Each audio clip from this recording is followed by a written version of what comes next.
Hello everyone, I hope आप सब अच्छे होंगे। इस सेशन में हम लोग cycle of erosion bye Davis इस कॉन्सेप्ट को थोड़ा समझेंगे। यहाँ पर आपका जेपीएससी मेंस का ज्योग्राफी का जो सिलेबस है वहाँ पर डेविस और पेंग का आइडिया के बारे में पढ़ना है आपको। और ये सब रेगुलर बुक्स में दिया हुआ भी नहीं है, इसलिए मैंने सोचा कि इसको डिस्कस कर देते हैं यहाँ पर। और प्लस आपका एक क्लाइमेट का भी एक दो टॉपिक है जो कि आपके रेगुलर मतलब बुक्स में नहीं दिया हुआ है, ठीक है, तो उसको भी मैं आपको करा दूंगा। तो आज हम लोग डेविस का आइडिया देख लेते हैं और फिर कल जो है आपको मैं पेंग का आइडिया बता दूंगा, ठीक है। फिर दोनों का थोड़ा सा कॉम्परेटिव एनालिसिस भी देख लेंगे कि दोनों में क्या कुछ अंतर है, ठीक है। तो मोस्ट प्रोबेबली आपको जो भी क्वेश्चन पूछा जाएगा आप उसको आराम से हैंडल कर पाएंगे। तो आज के इस सेशन में हम लोग cycle of erosion bye Davis पढ़ेंगे। पूरा नाम विलियम मॉरिस डेविस है ना।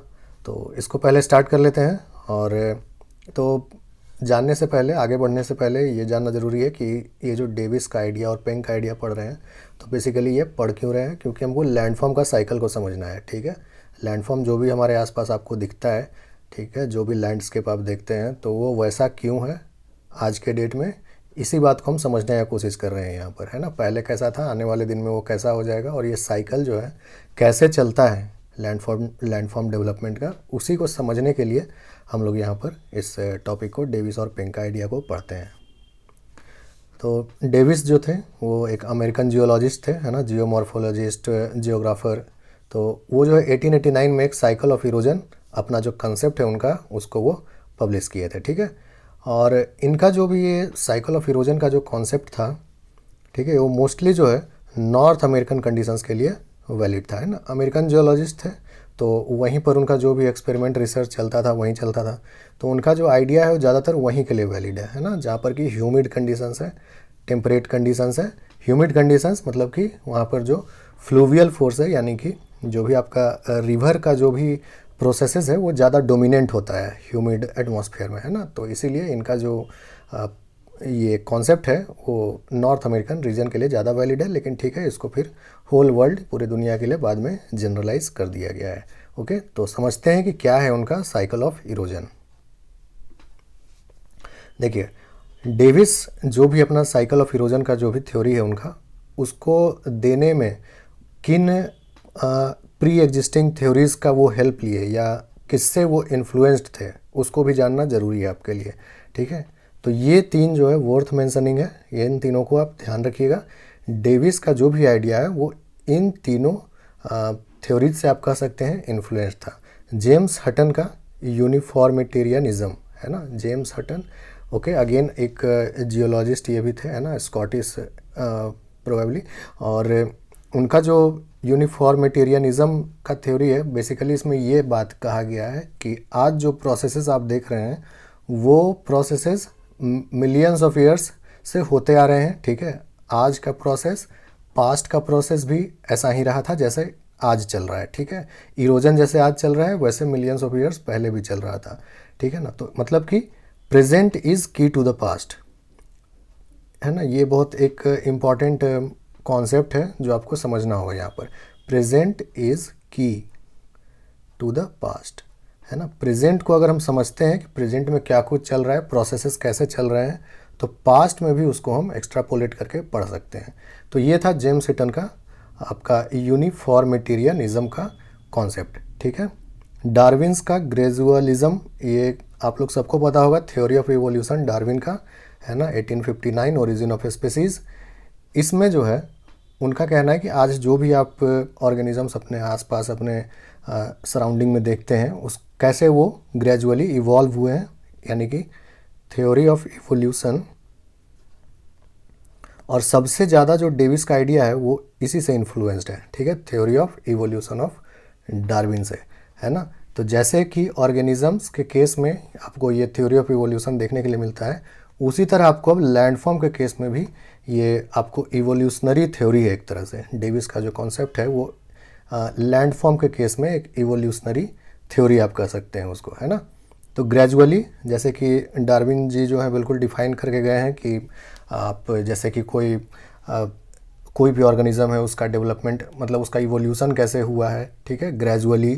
तो मतलब लगभग जो है वो प्रिडिक्टिव होता है, ठीक है, मतलब कि कहने का मतलब आगे क्या होगा वो लगभग प्रिडिक्ट किया जा सकता है, ठीक है। इवोल्यूशन का जो चेन होता है तो उसी तरह जो लैंड फॉर्म का भी डेवलपमेंट है उसको भी प्रेडिक्ट किया जा सकता है, वो भी एक फिक्स्ड हिसाब से आगे बढ़ता है, ठीक है। तो बेसिकली डार्विन्स का जो ग्रेजुअलिज्म है इससे भी आइडिया ऑफ डेविस इन्फ्लुएंस था, इनफैक्ट मैक्सिमम इन्फ्लुएंस्ड इसी से था।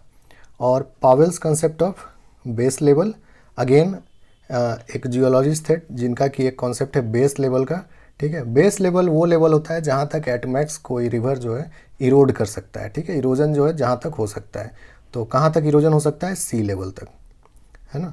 तो बेस लेवल बेसिकली क्या होता है, सी लेवल होता है ना।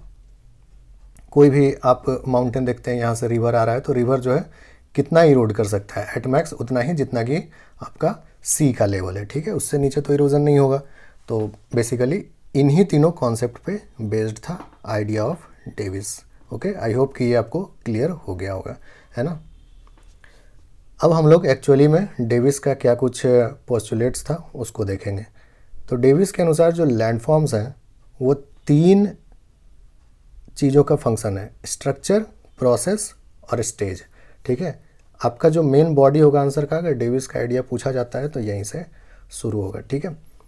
अब जो भी लैंडफॉर्म्स आप अपने आसपास देखते हैं वो इन्हीं तीनों से प्रभावित है, ठीक है।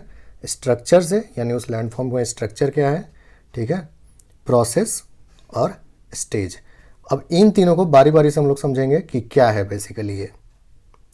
तो देखिए, स्ट्रक्चर यानी कि कोई लैंडफॉर्म का लिथोलॉजी क्या है ना, मतलब किस टाइप का रॉक है, उसमें हार्डनेस क्या है, टेक्सचर, ज्वाइंट है ना, उसका फीचर्स, फोल्ड्स, फॉल्ट्स वगैरह कैसा टाइप का है, तो ये जो है उसका स्ट्रक्चर बताता है, ठीक है। तो स्ट्रक्चर जो है एक इम्पॉर्टेंट कंपोनेंट है आइडिया ऑफ डेविस में, कि कोई लैंडफॉर्म आपको आज के डेट में जैसा दिख रहा है वो ऐसा क्यों है, वो उसका स्ट्रक्चर पे भी डिपेंड करता है। लेकिन अभी आगे हम लोग समझेंगे कि वो इन चीज़ों को उतना महत्व नहीं दिए थे, ठीक है। स्ट्रक्चर को भी महत्व नहीं दिए थे, प्रोसेस को भी ज़्यादा महत्व नहीं दिए थे, प्रोसेस में सिर्फ फ्लूवियल प्रोसेस को, ठीक है। उनका सबसे ज़्यादा जो महत्व था, इम्पोर्टेंस था देने का, वो था आपका स्टेज को लेकर, ठीक है, टाइम को लेकर, टाइम फैक्टर पे उनका सबसे ज़्यादा फोकस था। तो प्रोसेस में क्या है, बेसिकली वो फैक्टर्स जिनसे कि वेदरिंग या इरोजन हो रहा है, उसके बारे में प्रोसेस के अंडर हेडिंग में हम लोग पढ़ते हैं, ठीक है। इंडोजेनिक और एक्सोजेनिक फोर्सेस में इंडोजेनिक का बहुत ही थोड़ा सा वो यूज़ किए हैं, इंडोजेनिक जो फैक्टर्स हैं, और एक्सोजेनिक फोर्सेस में भी सिर्फ वो फ्लूवियल यानी कि जो रिवर इरोजन है, ठीक है, सिर्फ उसी को कंसीडर किए हैं, है ना। तो ये सब कुछ फ्लॉज है ना, कुछ आप कह सकते हैं दोष है, त्रुटि है इस थ्योरी में, ओके। बट आपको जो है इसको समझना होगा, जब आप कंपेरेटिव अगर आपसे क्वेश्चन पूछ दिया जाएगा डेविस और पिंक का, तो वहाँ पर आप ये सब यूज़ कर पाएंगे, ठीक है। तो प्रोसेस सेकंड पार्ट देख लिए डेविस का कॉन्सेप्ट का, और थर्ड है स्टेज। स्टेज यानी कि कोई भी लैंडफॉर्म जो है अभी किस टाइम, कितने टाइम से वो एस्टेब्लिश कर रहा है, ठीक है, उसका एज क्या है, वो साइकिस मतलब कि उसका जो एज है या टाइम है वो डिटरमाइन करेगा कि वो किस स्टेज ऑफ इरोजन से गुजर रहा है ना, यूथ, मैच्योर या फिर ओल्ड, ठीक है। तो उसका अगर स्टेज हमको जानना है कि उसके इरोजन का कौन सा स्टेज चल रहा है, तो हमको उसका टाइम के बारे में पता होना चाहिए, उसका एज के बारे में पता होना चाहिए। और डेविस का कॉन्सेप्ट में ये जो स्टेज वाला फैक्टर है, ये जो टाइम वाला फैक्टर है, ये मोस्ट इम्पॉर्टेंट है, ठीक है। तो इसको आप लोग ध्यान रखिएगा। तो हम लोग देखें कि स्ट्रक्चर पे बहुत ज़्यादा फोकस नहीं है डेविस का, प्रोसेस पे बहुत ज़्यादा फोकस नहीं है डेविस का, ठीक है। प्रोसेस में सिर्फ वो फ्लूवियल इरोजन को थोड़ा सा इम्पोर्टेंस दे रहे हैं, और आपका स्टेज पे उनका सबसे ज़्यादा फोकस है, ठीक है, यानी टाइम डिपेंडेंट है उनका कंसेप्ट बहुत ज़्यादा, ठीक है। तो ये जो है सबसे ज़्यादा इम्पॉर्टेंट है आइडिया ऑफ डेविस में। कोई लैंडफॉर्म जो है उसका साइकिल ऑफ इरोजन वो जो है टाइम डिपेंडेंट है, ठीक है। तो अब तक हम लोग यही देखे, ये बस समरी है जो अभी तक हम लोग जस्ट देखे कि लैंडफॉर्म्स जो हैं वो प्रोडक्ट हैं स्ट्रक्चर, प्रोसेस और स्टेज के। फिर हम लोग देखे कि स्ट्रक्चर क्या होता है, प्रोसेस क्या होता है और स्टेज क्या होता है, ओके।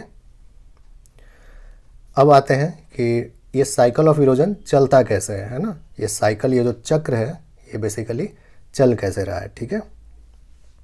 तो डेविस साहब जो है अपना आइडिया बताने से पहले कुछ एज्यूम कर लेते हैं, कुछ एजम्पशंस है उनका, उसके बारे में देख लेते हैं। तो उनका कहना है कि जो बेस लेवल है ना, यानी मैक्सिमम लेवल जहाँ तक इरोजन हो सकता है वो कंसिस्टेंट है, मतलब कहने का कांस्टेंट है, ठीक है, वो चेंज नहीं हो रहा है, ठीक है, कोई टेक्टोनिक प्रोसेस इन्वॉल्व नहीं है। एक बार जब डेविसियन साइकिल स्टार्ट हो गया, यानी साइकिल ऑफ इरोजन जब स्टार्ट हो गया, तो फिर कोई टेक्टोनिक प्रोसेस नहीं हो रहा है, कोई क्लाइमेट चेंज का इन्फ्लुएंस नहीं हो रहा है, कुछ भी नहीं हो रहा है, ठीक है, सब कुछ स्टेबल है और उनका जो साइकिल ऑफ इरोजन है वो चल रहा है, ठीक है। इसको वो नाम दिए थे नॉर्मल साइकिल ऑफ इरोजन, है ना, इसको नॉर्मल साइकिल ऑफ इरोजन वो कहते थे। अगर इसमें कोई इंटरप्शन होता है तो उसको वो कह देते थे कि वो क्लाइमेटिक एक्सीडेंट है टाइप से, है ना। तो ये दो इम्पॉर्टेंट पॉइंट है उनका एजम्पशन का। ओके, तो आप भी ये बात समझ रहे हो, ये सब फ्लॉज है ना। बेस लेवल, सी लेवल जो है वो चेंज होता रहता है, ठीक है, आपका जैसा ग्लेशियल एज हो गया या फिर जैसे वार्म अगर एटमॉस्फेयर हो गया तो फिर बर्फ़ पिघलता है, समंदर का स्तर बढ़ता है, कोई टेक्टोनिक एक्टिविटी हो गया तो अगेन माउंटेन का हाइट बढ़ सकता है, ठीक है, सी लेवल राइज हो सकता है किसी दूसरे वजह से या डिक्रीज हो सकता है किसी दूसरे वजह से, है ना। तो ये सब वो कंसीडर नहीं किए, उनका कहना है ये सब कांस्टेंट रहता है। अगेन जो लैंडफॉर्म है वो उसका लिथोलॉजी और स्ट्रक्चर को यूनिफॉर्म मानते हैं, ठीक है, यूनिफॉर्म मतलब कोई माउंटेन है, ठीक है, तो उसका उनका कहना है कि जो भी इसका लिथोलॉजी है यानी टेक्सचर है, ठीक है, जिस प्रकार से वो माउंटेन बना हुआ है वो हर जगह रॉक्स का जो हिसाब किताब है वो सेम है पूरे एरिया में, ठीक है। तो वो कहते हैं यूनिफॉर्म लिथोलॉजी और स्ट्रक्चर है लैंडफॉर्म्स का। टाइम, जैसा कि अभी ऊपर आप लोगों को समझा दिया मैंने कि टाइम जो है सबसे ज़्यादा इम्पॉर्टेंट है और सबसे ज़्यादा जो एक्टिव प्रोसेस है साइकिल ऑफ इरोजन में वो टाइम है, ठीक है। तो टाइम जो है मोस्ट इम्पॉर्टेंट है डेविस साइकिल में। ओके, तो ये सब उनका कुछ एजम्पशंस था। अब देखते हैं कि साइकिल चलता कैसे है ना, ये चक्र चलता कैसे है। तो सबसे पहले एक फीचरलेस प्लेन होता है ना, फीचरलेस एक प्लेन है, कुछ भी नहीं है वहाँ पर, कोई माउंटेन नहीं, कुछ भी नहीं। अब कहते हैं वो कि वो अचानक सडन और रैपिड अपलिफ्टमेंट हो जाता है ना, उस पर अपलिफ्टमेंट हो गया उस लैंड फॉर्म का, है ना, जो फीचरलेस लैंड था वो अपलिफ्ट हो गया। और ये सडन और रैपिड होता है, ये दोनों वर्ड बहुत इंपॉर्टेंट है, ठीक है, चूँकि आप भी समझ रहे हैं कि वो ज़्यादा एम्फेसाइज नहीं कर रहे थे किसी प्रकार का जो इंडोजेनिक फोर्सेस हैं, तो इसीलिए इसको वो सडन और रैपिड अपलिफ्टमेंट बोल दिए, है ना। तो ये रैपिड अपलिफ्टमेंट हो गया, माउंटेन हो गया आपका। ओके, अब जब अपलिफ्टमेंट हो गया तब स्टार्ट होता है रिवर इरोजन, है ना, अब इरोजन शुरू होगा, ठीक है। तो कहने का मतलब आप अगेन यहाँ पर फ्लॉ देख पा रहे हैं, ठीक है। इरोजन जो है वो वेट नहीं करेगा ना, मिलियंस ऑफ ईयर्स माउंटेन को उठने में समय लगता है, वो वेट थोड़ी करेगा, इरोजन तो चलता रहता है, ठीक है। तो ये सब चीज़ वो कंसिडर नहीं किए थे, तो ये सब कुछ फ्लॉज है इस आपका थ्योरी में। ओके, और एक बार जब इरोजन स्टार्ट हो गया, इरोजन जब स्टार्ट हो गया तो लैंडफॉर्म जो है, ये जो लैंडफॉर्म है ये 3 स्टेज से गुजरेगा, यूथ, मैच्योर और ओल्ड, ठीक है। तो अब हम लोग यूथ, मैच्योर और ओल्ड स्टेज में क्या कुछ होता है उसको समझ लेते हैं। सबसे पहले यूथफुल स्टेज। यूथफुल स्टेज में क्या होगा, रिवर्स स्ट्रीम्स जो है छोटे छोटे होंगे, है ना, स्लोप्स बहुत ज़्यादा स्टीप होगा, जो भी माउंटेन होगा, वैली होगा, वेलोसिटी बहुत ज़्यादा होगा स्ट्रीम्स का, इरोसिव कैपेसिटी उसका बहुत ज़्यादा होगा, है ना। और यूथफुल स्टेज में कुछ इस तरह से आपका वैली का प्रोफाइल होता है ना, जिसको कि कन्वेक्स प्रोफाइल कहते हैं, ठीक है। तो यहाँ पर लैटरल इरोजन जो है यानी साइड जो माउंटेन का होता है, साइड जो है माउंटेन का वो ज़्यादा इरोड नहीं होता है, ठीक है। सबसे ज़्यादा यहाँ पर ये जो वैली का फ्लोर है वो इरोड होता है, जिसको कि वैली डीपनिंग कहते हैं, है ना, जैसा कि नेक्स्ट पॉइंट में आपको देखने के लिए मिल रहा है। डोमिनेंस ऑफ वर्टिकल इरोजन, जिसको कि वैली डीपनिंग भी कहते हैं। वर्टिकल इरोजन यानी कि ये आपका वैली है, तो ये जो वैली का फ्लोर है ये इरोड हो रहा है, ठीक है, वैली डीप होता जा रहा है। ओके, तो ये हो गया आपका वर्टिकल इरोजन। समिट इरोजन नहीं हो रहा है, समिट इरोजन यानी कि लैटरल इरोजन, ठीक है। ये जो वैली है लैटरल इरोजन होगा तभी आपका समिट का हाइट कम होता जाएगा, है ना, पहले ऐसा माउंटेन था फिर ऐसा हो जाएगा फिर ऐसा हो जाएगा, ठीक है। तो लैटरल इरोजन नहीं हो रहा है अभी, यानी समिट का जो हाइट है वो डिक्रीज नहीं हो रहा है। ओके, तो ये 2 पॉइंट यूथफुल स्टेज में आपको ध्यान रखना है। तो जैसा कि आप देख रहे हैं relative height of valley increases, common sense का बात है, अगर ये जो फ्लोर है ये ज़्यादा डीप होता जाएगा और समिट जो है उस पर अभी कुछ भी प्रभाव नहीं हो रहा है इरोजन का, तो ये जो है इन दोनों के बीच का डिस्टेंस कंटिन्यू बढ़ते जाएगा, है ना। अब वैली इतना डीप हो गया तो अगेन समिट और वैली फ्लोर के बीच का डिस्टेंस और बढ़ जाएगा, तो जो रिलेटिव हाइट है वैली का वो बढ़ते जाता है। एब्सोल्यूट हाइट माउंटेन का कांस्टेंट रहता है, जैसा कि मैंने बताया लैटरल इरोजन नहीं हो रहा है, लैटरल इरोजन नहीं होगा तो समिट हाइट जो है कांस्टेंट रहेगा। ओके, फीचर्स है यूथफुल स्टेज का, ये सब आप लोग पढ़े होंगे जियोमॉर्फोलॉजी में, एनसीईआरटी वगैरह में भी है ना, कि deep gorges, canyons, river capture, waterfalls, इन सब को देखने को हमको मिलता है यूथफुल स्टेज में रिवर का। ओके, तो ये हो गया आपका यूथफुल स्टेज। मैच्योर स्टेज का आप बात करते हैं तो यहाँ पर रिवर का साइज जो है लार्ज हो जाता है, लैटरल इरोजन जो है अब स्टार्ट हो गया है, ठीक है, और एब्सोल्यूट हाइट डिक्रीज होना शुरू हो गया है। एब्सोल्यूट हाइट अगेन जो हम कह रहे हैं समिट का जो हाइट है माउंटेन का वो अब डिक्रीज होना शुरू हो गया है, और वैली वाइडनिंग हो रहा है, लैटरल इरोजन स्टार्ट हो गया है मैच्योर स्टेज में, मतलब यूथफुल स्टेज में जो भी नहीं हो रहा था वो यहाँ पर स्टार्ट हो गया है, ठीक है। अब मैच्योर स्टेज को भी दो पार्ट में डिवाइड कर दिया जाता है, ठीक है, जिसको अर्ली मैच्योर कहते हैं, पहला मतलब जस्ट मैच्योरिटी अभी स्टार्ट हुआ है। यहाँ पर वैली वाइडनिंग वैली डीपनिंग से कम होता है, यानी कि लैटरल इरोजन का जो रफ्तार है, ठीक है, वो अभी भी कम है, जो डीप होने का रफ्तार है वैली डीपनिंग जिसको कहते हैं वो अभी भी ज़्यादा है, ठीक है। तो अगर ये ज़्यादा होगा, ये डीप ज़्यादा तेज़ी से होगा और इसका हाइट कम तेज़ी से डिक्रीज होगा, तो जाहिर बात है इन दोनों के बीच का डिस्टेंस अभी भी बढ़ता ही रहेगा, तो इसीलिए लिखा हुआ है रिलेटिव हाइट इंक्रीज होता है, ठीक है, ये साइन मैंने बनाया है इंक्रीज होता है इसका कहने का मतलब, ठीक है। तो रिलेटिव हाइट बढ़ते रहता है अर्ली मैच्योर में, है ना। लेट मैच्योर में क्या होता है, आपका जो रिलेटिव हाइट है वो घटना शुरू हो जाता है। क्यों? क्योंकि अब जो है आपका वैली वाइडनिंग यानी लैटरल इरोजन जो है वो वैली डीपनिंग यानी कि वर्टिकल इरोजन से ज़्यादा हो जाता है रेट, ठीक है, यानी कि अब समिट का हाइट जो है ज़्यादा तेज़ी से कम होगा और वैली जो डीप हो रहा था वो अब कम तेज़ी से डीप होगा, यानी ये ज़्यादा तेज़ी से अब नीचे आएगा, तो इसीलिए ये जो डिस्टेंस रहेगा ये अब कम होना शुरू हो जाएगा, ठीक है। तो ये एक आपका मैच्योर स्टेज का हिसाब किताब है, उम्मीद है समझ गए होंगे। मैच्योर स्टेज में आपको लेट मैच्योर स्टेज में रिवर मिएंडरिंग वगैरह का आपको फीचर देखने के लिए मिलता है। सेनाइल स्टेज या जिसको कि ओल्ड स्टेज भी कह सकते हैं आप। ओल्ड स्टेज में क्या हो रहा है, अब रिवर का जो एनर्जी है वो बिल्कुल ख़त्म हो चुका है, ठीक है, तो किसी भी प्रकार का वो वैली को इरोड नहीं कर रहा है ना। अब वैली जो है अब डीपनिंग बंद हो चुका है, और चूँकि इरोजन समिट इरोजन यानी लैटरल इरोजन तो स्टार्ट ही है, तो माउंटेन का हाइट भी अब धीरे धीरे कम होता जाएगा, एब्सोल्यूट हाइट, और अब वर्टिकल इरोजन भी नहीं हो रहा है, तो आपका जो रिलेटिव हाइट है वो भी अब कम होता जाएगा, क्योंकि समिट इरोजन तो कंटिन्यू हो रहा है, ठीक है। तो सेनाइल स्टेज में ओल्ड स्टेज में एब्सोल्यूट हाइट रिलेटिव हाइट दोनों घटते जाता है।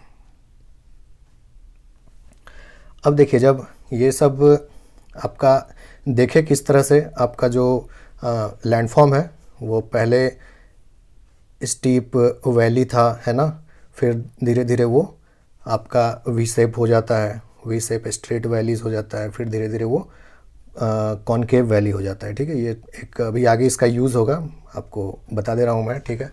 इनिशियली जो है कॉन्वेक्स शेप में रहता है वैली, फिर स्ट्रेट या स्मूथ या स्टीप स्लोप होता है, वी शेप कह सकते हैं, और उसके बाद लास्ट में कॉनकेव शेप हो जाता है वैली का, ठीक है। यूथफुल, मैच्योर और आपका सेनाइल स्टेज, ठीक है। तो ये एक स्टैंड अलोन चीज़ था, पहले बता देना चाहिए था, ठीक है। खैर अब जब आप इतना बात समझ गए तो लैंडस्केप जो है फ्लैट अगेन फीचरलेस प्लेन से शुरू हुआ था और फीचरलेस प्लेन फिर हो जाएगा, लेकिन उससे पहले का एक स्टेज होता है जबकि कहीं कहीं पर कुछ आइसोलेटेड माउंटेन बच जाता है, और आप कह सकते हैं ये जो फीचरलेस लैंडस्केप अगेन डेवलप हो गया है, इसको एक नाम दिए डेविस साहब, पेनी प्लेन, है ना, इसको पेनी प्लेन बोले। और कहीं कहीं पे कुछ हार्ड सरफेसेस जो है वो माउंटेन के रूप में छोटा मोटा वो वहाँ पर रह जाता है इस, ठीक है, इस ज़मीन पर, ठीक है, इस अर्थ पे, तो उसको जो है उसके लिए भी एक स्पेशल नाम दिए हैं, आपको ये डायग्राम याद रखना चाहिए। ये जो है आपका पेनी प्लेन का डायग्राम है, इसमें जो ये माउंटेन जैसा आप देख रहे हैं यहाँ पर, ठीक है, इसको वो नाम दिए थे मोनेडनॉक्स। ओके, ये पेनी प्लेन मोनेडनॉक दोनों कॉन्सेप्ट याद रखिएगा, फ्लैट लैंडस्केप फ्लैट होने से पहले का हिसाब किताब है, जस्ट अब फीचरलेस हो जाएगा ये, ठीक है, कुछ मिलियन ऑफ ईयर्स में, तो उससे जस्ट पहले का ये है। तो उस समय जो है बिल्कुल जेंटल स्लोप्स होता है लैंड में, ठीक है, और कहीं कहीं पर आपको मोनेड नॉक्स देखने के लिए मिलता है आइसोलेटेड।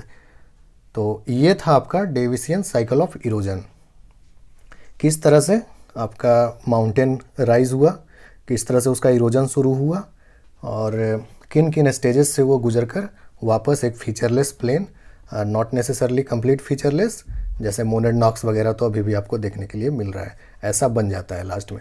और ये ग्राफ है, देखने में काफ़ी सिंपल लगता है, लेकिन ये आपको बनाना है वहाँ पर।